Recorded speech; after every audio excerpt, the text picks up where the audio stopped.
Assalamualaikum warahmatullahi wabarakatuh. Nama saya Muhammad Fathul Ma'arif, NPM 18630478 dari kelas 5B regular pagi. Sini saya akan sedikit menjelaskan tentang teknik evaluasi. Evaluasi digunakan untuk melihat apakah hasil rancangan dengan proses uji coba sistem telah dibuat sesuai perintah atau pengguna user.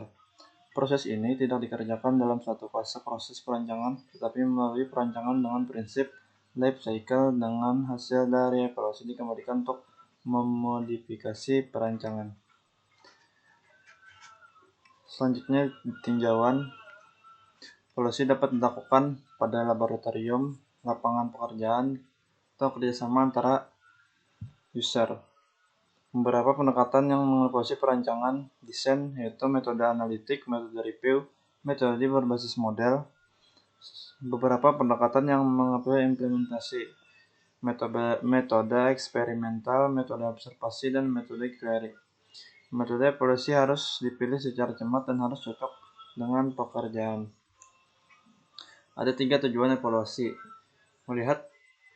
Yang pertama, melihat seberapa jauh sistem berfungsi. Desain sistem memungkinkan user melakukan tugas yang dibutuhkan dengan lebih mudah. Ini tidak hanya membuat fungsional yang sesuai ada di sistem, tetapi membuat mudah dicapai oleh user. User dapat melakukan aksi untuk mudah dicapai oleh user. User dapat melakukan aksi untuk melaksanakan tugas, juga mencakup kesesuaian pengguna sistem terhadap harapan user pada tugas tersebut. Yang kedua, efek. Melihat efek interface bagi pengguna.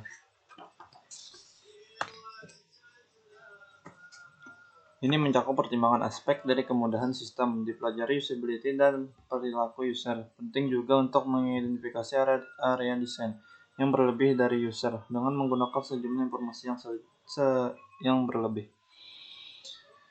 Selanjutnya, yang ketiga, mengidentifikasi problem khusus yang terjadi pada sistem. Ketika menggunakan konteks yang diinginkan menyebabkan hasil yang tidak diinginkan atau terjadi kekacauan di antara user. Ini tentunya berhubungan dengan usability dan fungsional dari desain bergantung pada sebab masalah. Tujuan ini aspek negatif dari desain. Selanjutnya, jenis-jenis evaluasi. Ada 2 jenis utama dari evaluasi, yaitu dalam kondisi percobaan atau dalam laboratorium. Laboratorium yang baik atau yang bagus biasanya memiliki fasilitas perekaman audiovisual yang baik antara 2 arah, komputer beserta pelengkapnya yang mungkin tidak ada pada lokasi kerja sebenarnya. Operator bebas dari gangguan yang menghambat pekerjaannya. Dapat memanipulasi situasi untuk memecahkan masalah dan melihat sedikit pengguna prosedur atau membandingkan beberapa alternatif perancangan dengan sesuatu yang sebenarnya. Yang kedua, dalam kondisi lokasi kerja sebenarnya. Tingkat gangguan biasanya melebihi batas atau lebih besar tingkat gangguan tersebut.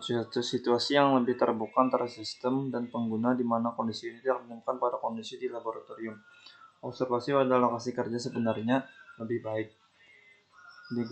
dilakukan daripada di laboratorium, dan gangguan-gangguan yang terjadi pada lokasi ini digunakan sebagai situasi yang mewakili seluruh sebenarnya dan digunakan untuk proses penyimpanan dan pengambilan selama tugas.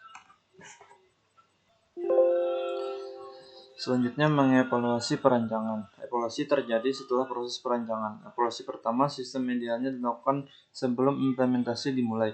Jika perancangan evaluasi kesalahan dapat dihindari karena perancangan diperbaiki sebelumnya. Sejumlah metode dibuat untuk mengevaluasi perancangan sebelum diimplementasikan. Metode tersebut yaitu yang pertama, cognitive walkthrough, yang kedua heuristic evaluation, review based, dan model based. Mengevaluasi implementasi. Perbedaan yang besar dengan evaluasi perancangan adalah perbedaan implementasi sistem yang ada dalam berbagai bentuk. Hal ini dapat dimulai dari simulasi kemampuan interaktif sistem, sebagai contoh Wizard of Oz, melalui fungsi prototipe dasar sampai dengan sistem yang telah diimplementasi secara keseluruhan. Sini ada contoh parametric test, gambar contoh parametric test. Selanjutnya memilih metode evaluasi. Faktor yang membedakan teknik evaluasi ada 8. Ada 8 faktor yang membedakan teknik evaluasi yang berbeda, yang membantu kita dalam memilih teknik yang sesuai. Yaitu yang pertama tingkat siklus, yang kedua jenis evaluasi, yang ketiga tingkat objektivitas dan subjektivitas, jenis ukuran yang tersedia, informasi yang tersedia, kesiapan dari suatu respon, tingkat gangguan yang tidak secara langsung, dan yang terakhir sumber yang tersedia. Sekian sedikit penjelasan tentang teknik evaluasi dari saya. Mohon maaf. Assalamualaikum warahmatullahi wabarakatuh.